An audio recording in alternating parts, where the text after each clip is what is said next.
to learn how to detach from people, from situations, from things that have power over you. Good. That tells me you're ready to reclaim your control. Because make no mistake, when you can't detach, you're not in control. Your emotions are, and when your emotions run the show, your power is up for grabs. You become a puppet, tugged and pulled in every direction by people who don't deserve that kind of access to your mind or your peace. So if you're here, it's because something or someone has taken too much of your energy, too much of your time, and left you feeling drained. It's time to take that back. The truth is, we are conditioned, trained even, to stay attached. From a young age, we're taught to hold on to people, to memories, to dreams that no longer serve us. We're taught that letting go is weak, that walking away is quitting, that detachment is cold. That's a lie. Detachment is not about being cold. It's about being clear. It's about being precise with where your energy goes and to whom. It's about knowing that your peace is too expensive to hand over to chaos on discount. Let's get something straight. Detachment isn't apathy. Apathy is numb. Apathy is resignation. Detachment is strength. Detachment is awareness without obsession. It's clarity without emotional turbulence. It means you see the situation for exactly what it is. Not what you wish it was, not what you hope it could be, but what it actually is. And once you understand that difference, you free yourself from the grip of emotional dependency. The first thing you need to do is recognize your emotional triggers. Who makes you feel like you have to prove your worth? What situations make you feel powerless or less than or invisible? Because if you can't name it, you can't change it. Detachment starts with brutal honesty. And I mean brutal. It's not about blaming others. It's about taking ownership. If you keep getting pulled into drama, ask yourself, what part of me keeps answering the door when chaos knocks? You have to stop making excuses for people who repeatedly show you who they are. That friend who always finds a way to make it about them. That partner who gives just enough to keep you hanging but never enough to feel fulfilled. That boss who manipulates you with praise only to control you with guilt. If any of these sound familiar, then you know what I'm talking about. You don't need permission to walk away. You need courage. And courage isn't the absence of fear. It's the decision to move forward in spite of it. When you detach, you interrupt the pattern. You take a step back. You look at the chessboard instead of getting lost in the game. This doesn't mean you don't care. It means you care enough about yourself to stop playing a game that's rigged against you. You get to choose where your focus goes. Every time you give your attention to something, you give it life. And some situations don't deserve to live in your head rent-free. People will say things like, "Don't be so sensitive," or "You're overreacting," when you finally set boundaries. Let them. That discomfort they feel, that's your growth challenging their control. And you don't shrink to make others comfortable, you rise, you evolve. You set the line and you stick to it, because if you don't protect your peace, no one else will. Understand this. Not everyone who comes into your life is meant to stay. Some people are lessons. Some are tests. Some are mirrors showing you the parts of yourself you still need to heal. And once you get the lesson, you're allowed to let go. You don't owe loyalty to people who make you betray yourself. Loyalty is earned. Respect is earned. Access is earned. And if someone's presence costs you your self-respect, that's too expensive. Here's a question for you. What are you afraid will happen if you let go? What story are you telling yourself? That if you leave this relationship, you'll be alone forever? That if you quit this job, you'll never find another one? That if you speak up, you'll be rejected? Fear is a liar. It's loud, it's persuasive, and it thrives on your silence. But here's the thing, once you face it, it loses its grip. You realize you've been caged by a story that wasn't even yours to begin with. Start by rewriting the narrative. Start by affirming that you are not responsible for fixing people who don't want to change. You are not responsible for carrying emotional weight that doesn't belong to you. You are not required to stay loyal to dysfunction just because it's familiar. Familiarity is not the same as safety. Don't confuse the two. We stay attached because we think we need closure. Let me tell you something. Closure is not something you wait for, it's something you give yourself. It's a decision, a clean cut, not a messy dialogue, not a back and forth, not a breadcrumb trail of false hope. You don't need their apology. You need your own permission to move on. And the moment you stop expecting people to make things right, you begin to make peace on your own terms. So how do you actually do it? You get intentional. You distance yourself physically, emotionally, mentally. You stop stalking their social media. You stop replaying old conversations. You stop trying to make sense of behavior that was never about you in the first place. Some people treat others poorly because of their own brokenness. It's not your job to decode it. Your job is to protect your peace. Next, you redirect your focus. Where your attention goes, your energy flows. If you keep revisiting the same wound, it won't heal. Pour that energy into yourself. Learn something new. Push yourself physically. Build something with your hands. Feed your mind. Detachment doesn't mean absence, it means presence. It means being more present with yourself than you've ever been, because that's where your real power is. You want to get strong? Get comfortable being misunderstood. Get okay with people not liking your decisions. Get used to being called cold when you stop overgiving. You don't need everyone's approval. You need your own. And every time you choose yourself, you're teaching people how to treat you. You're showing them that your standards aren't negotiable. You're building a foundation rooted in self-respect, not desperation. This is where people get stuck. They think letting go means forgetting. It doesn't. You can remember without reliving. You can honor what happened without letting it define you. You can carry wisdom without carrying weight. Detachment means you no longer allow the past to interrupt your present. It means your future is no longer chained to someone else's decisions. You don't need to burn bridges to walk away. You just need to stop crossing them. You don't need to announce your detachment, you just detach. Silence is a message, distance is a message, self-rect is a message. You don't have to prove your peace, you just have to live it. Now, some of you might be thinking, but what if they change? What if the situation gets better? That's hope talking. And hope is a beautiful thing. But it can also be a trap. You need to separate potential from pattern. People can change, yes, but most won't, especially if they're rewarded for staying the same. You're not in a relationship with someone's potential.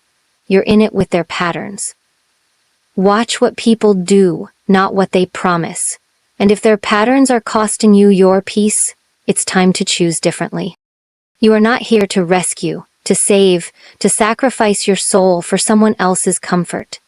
You are not here to prove your worth through endurance. You are not meant to be someone's emotional punching bag or silent supporter while they drain you dry. You are here to rise, to protect, to build. And sometimes that means walking alone for a while. Sometimes that means breaking your own heart to save your soul. Sometimes it means being your own anchor in a storm no one else can see. But here's what happens when you do. You get stronger. You start to breathe again. You realize that peace isn't some elusive destination, it's a daily decision. You start surrounding yourself with people who pour back into you. People who value your time, your energy, your boundaries.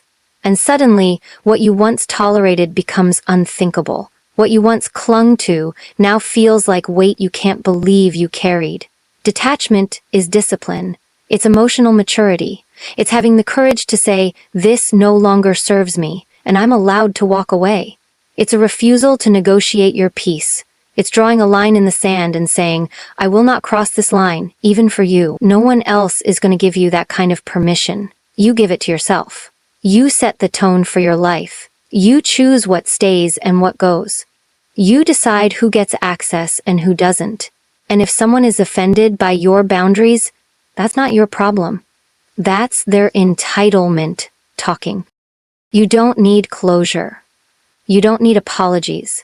You don't need their validation. What you need is clarity. And that clarity comes from within, from getting real about what you need, what you deserve, and what you're no longer willing to tolerate.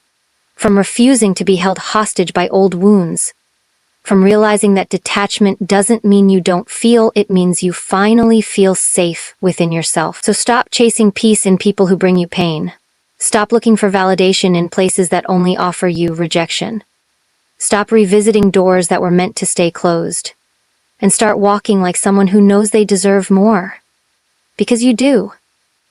And the moment you believe that, everything starts to change. It's self-respect and clarity. A lot of people confuse detachment with being cold, distant, or emotionless, but that couldn't be further from the truth. Detachment is not about removing your humanity. It's about preserving your integrity. It's about making the deliberate choice to protect your mental, emotional, and physical space from being hijacked by people or circumstances that do not serve your growth. When you practice detachment, you're not pushing love or connection away. You're eliminating the noise that prevents you from experiencing those things in a way that's real, reciprocal, and healthy. And let's be honest, most people stay in toxic environments, unhealthy relationships, or damaging cycles because they think walking away means they've failed. But failure isn't walking away from something that's breaking you down. Failure is staying in it while you slowly lose yourself, just to make someone else comfortable. Detachment says, I see what this is, I know what I need, and I'm choosing me. And that kind of decision takes strength, especially in a world that glorifies attachment and romanticizes suffering. When you are attached to someone or something in an unhealthy way, you give it power over you. You tie your peace to their behavior. You let your mood swing depending on how they treat you. If they call, you feel validated. If they don't, you feel forgotten. That's not connection. That's dependence. And dependence creates imbalance. It makes you susceptible to manipulation. It makes you easy to control. It makes you second-guess your instincts because someone else's approval becomes the compass for your self-worth. But when you detach, you cut that cord. You stop allowing other people's inconsistency to dictate your value. You stop tying your identity to someone else's opinion. You stop reacting and you start responding. Detachment brings clarity. It allows you to see people and situations for what they actually are, not what you wish they were. And that kind of clarity can be uncomfortable because it often reveals truths you've been trying to avoid. Maybe that friend isn't supportive. Maybe that relationship isn't love. It's just familiarity and fear of being alone. Maybe that job you're holding on to doesn't respect you and never will. When you're attached, you can't see these things clearly because your emotions blur the lens. But when you detach, it's like putting on glasses for the first time. Everything sharpens. Everything comes into focus. And when you can see clearly, you can make better decisions. This doesn't mean you stop caring. It means you stop carrying weight that isn't yours. It means you stop overextending yourself for people who wouldn't do the same. It means you stop setting yourself on fire to keep others warm. Detachment helps you develop a strong internal boundary. A psychological fence that says, I can support you, but I won't destroy myself for you. I can empathize, but I won't absorb your chaos. I can love you, but I won't lose myself in the process. It's easy to be emotionally invested in people, especially if you're someone who sees the best in others or feels responsible for helping them. But not everyone wants to be helped. Not everyone wants to change. And not everyone deserves the access you're giving them. Detachment is the act of discerning who truly aligns with your values and who simply drains your energy. It's not about cutting people off with anger. It's about stepping away with awareness, with strength, with grace. It's choosing peace over performance. And that kind of decision isn't loud, it's quiet, steady. Most people spend their lives trying to control the external, fixing others, managing outcomes, chasing perfection. But detachment brings you back to your center. It's the understanding that you can't control how people treat you, but you can absolutely control how you respond. You can't force loyalty, love, or respect, but you can set a standard. And you can walk away when it's not met. That's not being cold, that's knowing your worth. And the more you practice this, the more empowered you become. You stop begging for things that should be freely given. You stop clinging to relationships that feel like emotional tug-of-war. You stop justifying bad behavior. You stop shrinking yourself to fit someone else's comfort zone. Instead, you operate from a place of calm, composed power. You observe more. You absorb less. You recognize what's yours to carry and what's not. And that shift, that inner steadiness, is what real detachment looks like. It's not about disconnection, it's about discernment. You learn how to stay rooted in who you are, no matter what storm is happening around you. You learn to sit in discomfort without reacting. You develop the emotional maturity to love without losing, to give without sacrificing your own needs, and to walk away when something no longer honors the person you're becoming. That's not weakness. That's mastery. You don't need closure, permission, or validation to walk away. That's the lie we've been fed for too long. That someone else's acknowledgement is required before we're allowed to choose ourselves. It's not. The moment you wait for closure from someone who hurt you, you hand them control over your peace. The second you expect permission to prioritize yourself, you show that your boundaries are still negotiable. And if you're still chasing validation, you haven't yet realized the most important truth. Your worth isn't up for debate. You decide when enough is enough. You decide when the story ends. You decide what stays and what gets left behind. Closure is often just another word for control. What people are really saying when they demand closure is, I want the last word, I want to feel justified, I want them to admit they were wrong. But the reality is, most people will never give you that. They won't own up. They won't apologize the way you want. They won't explain why they did what they did, not in a way that truly makes sense, and even if they did, it still wouldn't change what happened. So you have two choices. Stay stuck, waiting for something that may never come, or move forward anyway. One keeps you trapped, the other sets you free. You are allowed to walk away without a dramatic conversation, without a goodbye that wraps everything in a neat little bow. Life is not a movie. Sometimes the ending is silence. Sometimes the closure is you choosing not to explain yourself. Sometimes it's just the quiet decision to stop answering calls, to stop checking in, to stop watering a plant that's already dead. That's not cruelty. That's self-preservation. Permission is another chain we place on ourselves. We wait for it, from parents, from partners, from society, some external sign that now it's okay to leave, to change, to choose a different path. But you'll wait forever if that's your strategy. No one knows your story like you do. No one understands the weight you carry behind closed doors. And most people are too busy dealing with their own baggage to give you the green light. So stop waiting. Give yourself the approval you keep seeking elsewhere, because the only person who has to live with your choices is you. And that means you get to make them. People will judge you. They'll misunderstand your silence, your boundaries, your distance. They'll say you changed. Good. That's the point. You're not here to be palatable. You're not here to keep playing a role that makes other people comfortable while it slowly eats you alive. Your responsibility isn't to their comfort, it's to your evolution. And evolution requires you to shed the old. That includes people, habits, and stories that no longer align with who you are becoming. You don't need anyone to validate that process. You just need to trust it. Validation is a dangerous drug. It feels good, it's addictive, but it's also unreliable. Because when your worth is tied to what other people think, your stability is always at risk. One bad comment, one betrayal, one rejection, and your whole sense of self can crumble. That's no way to live. That's survival, not strength. True strength is knowing who you are when no one's clapping. True peace is standing by your choices when no one's cheering you on. And that kind of strength only comes when you stop needing other people to tell you that you're enough. Sometimes the bravest thing you can do is walk away quietly, not because you're weak, but because you're finally strong enough to stop explaining your value. You stop arguing with people who are committed to misunderstanding you.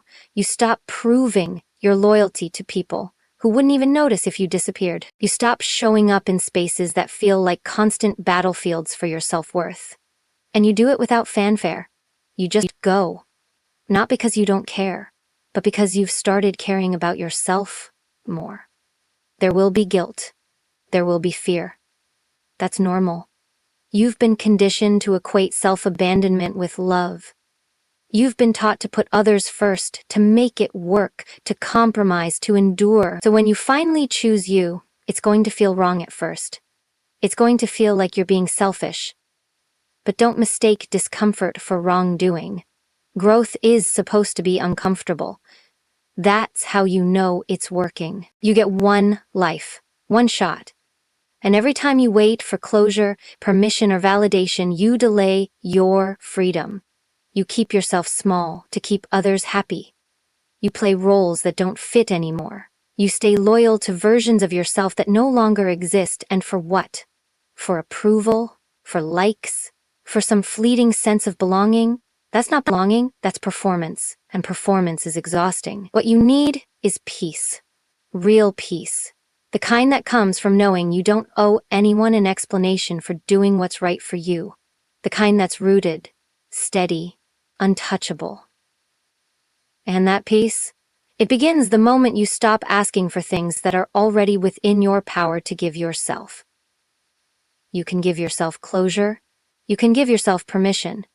You can validate your own decisions. And the more you practice that, the more powerful you become, not because you've stopped feeling, but because you've finally stopped waiting.